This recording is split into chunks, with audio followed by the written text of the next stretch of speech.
Hi people, this is part 2 of my story on Hodgkin's lymphoma.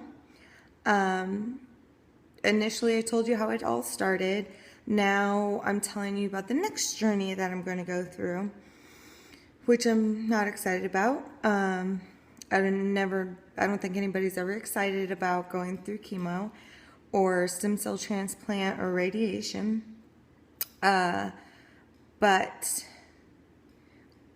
Okay, so on the last PET scan I had, they said that I was in remission.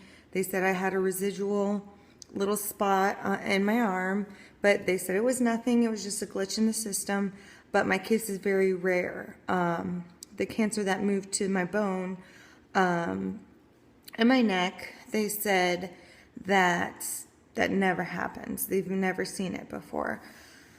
So I thought, oh, okay, well, they must be right that, it's just not there. Well,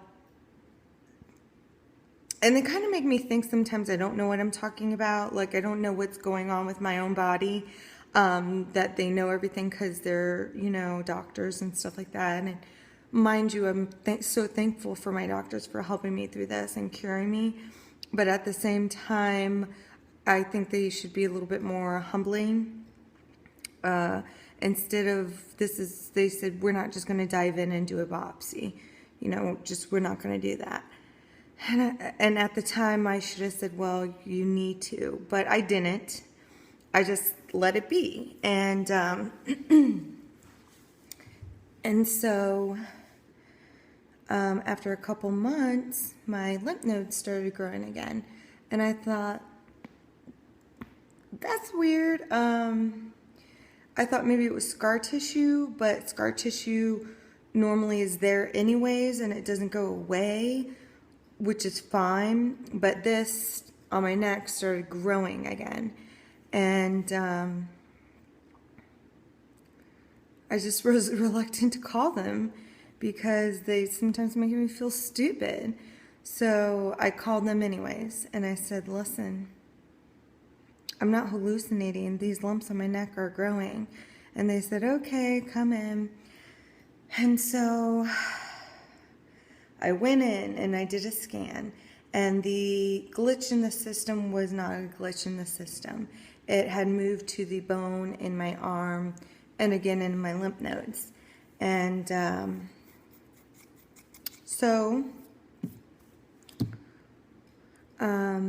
we have to start more chemo, which I'm doing more chemo right now.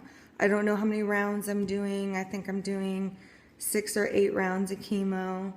And then they're prepping me for a stem cell transplant, which it isn't fun. I would probably take chemo over the stem cell transplant. You'll be in the hospital for a full month.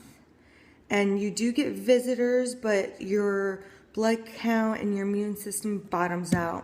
You have none, basically. So you're so prone to infection. Actually, you're your you're your own worst enemy because of the bacteria you carry on your skin, in your mouth, so on and so forth. Not necessarily other people. Well, anyways, but you'll stay there for a full month. And after this chemo that I'm taking, they're going to do a scan. And if it comes out that I'm in remission, that's when they want to do the stem cell transplant. So they'll prep me for that. And what that entails is more chemo, which I did not know that. They did not explain that to me in everything and maybe it's hidden in some sort of clause. I don't know, but I have to go through more chemo. I don't think it's a lot, but in the hospital I have to do more chemo. And then what they'll do is give me a series of 4 shots, which basically pushes the stem cells out in my bloodstream from my bone marrow and just produces massive of stem cells. And what they'll do then, that's 4 series of shots, and then what they do then is what they call they harvest the stem cells. So they take it out of my bloodstream and they like sift it through my blood or something like that, and so I'll have my stem cells. And then when they put the stem cells back into me, it'll be about 2 to 5 million stem cells, and that's when those bad babies go to work. And they'll go to all the places in my body that needs to be healing and healed, and they'll fuse onto whatever they need to fuse onto to get it better. But mind you, again, the sickness and the staying at the hospital for that long, I can have visitors, so that's good. So I'm going to have like my friends, my family. I'll even have like a little cot in my room. Somebody can spend the night. So that'll be nice. I don't really want to isolate myself because that's not really a good coping mechanism. And then after that, it will be healing time. So you got to heal and heal and heal. That's the next couple weeks. And then even when you go home, you'll still need kind of like a caregiver to help you run the house. Oh, I did fail to mention that today when I went to chemo, so I did chemo today, my blood count was low. My white blood count was low. So they give you this like little thing. They stick it on your arm or your stomach, whichever you prefer. I'll show it to you in a second. They put it on you and it flashes. So you're like this beacon, flashing. It'll flash green. And they put it on you and it goes click, click, click. So you know you're going to be stabbed at any moment. So this is this anticipation and you're like, oh my God, I'm going to get stabbed. It's like tick, tick, tick. And then it goes boom. And you're like, ah, it's awful. But they put it in my arm right there. Oh, see, it flashed. And you wait 27 hours and then it sticks you again, I think. I'm not really sure. I think the sticking is already done. So there's already like a little tube in my arm. And then after 27 hours, it puts medicine in you to help boost your white blood count, which I never had an issue with my blood before, but they're really scary. They're really scared about the stem cell because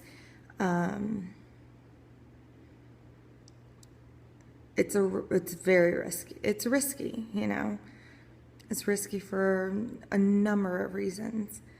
And so when that's going to be done, I'm not sure. It's July now. I think at the end of July, I might get a scan. The end of July or August, I'll get a scan showing if it's in remission or not, and then we'll know the time frame for the stem cell. God. And then after that, we'll decide on radiation. And what they would do is, and I heard there's like little side effects for radiation, so I've never had it done before, but I'm anticipating good things because I don't think there's much that's going to really hurt. No major side effects from what I heard of, and they'll scan my whole body this time, make sure there's no cancer like in my legs or anything like that, because normally when they scan you from your thigh up, which I never really understood that. Why don't they scan you head to toe? I don't know. I know why they don't scan your brain. Your brain would be an MRI or a CT scan or something like that. With the PET scan, it would never show cancer because your brain runs hot and that you couldn't see it if it's in your brain. But I told them that I wanted to scan from my toes to, I guess, my neck or whatever. And then radiation from there. And I'm actually not having that bad of a day. I mean, today was a little bit worse than the couple other days, the other 2 weeks before. I think just because it's getting to me. I'm just feeling sick. Sick to my stomach, loss of appetite, but you have to eat. Otherwise, you just feel more sick, and it's just not good. But you have to watch your diet too, because gaining so much weight, it's not good for you, and it's just not healthy either. So I'm working on that. I really am. Like, I'm working on it, like, hardcore. But anyways, I want to thank you guys for whoever watches me. I will keep you updated. This is just chemo too. So I probably won't talk to you for a while. I might not even talk to you when I go bald, because I have a huge complex with that. I look ugly. What can I say? But for anyone else out there who have Hodgkin's or any type of other cancer, just stick with it. Because, I mean, I'm a strong person, and other people may not be strong, but when you go through something like this, you do gather courage and strength, and surround yourself with people, family, kids. I mean, just whatever makes you laugh, whatever makes you happy.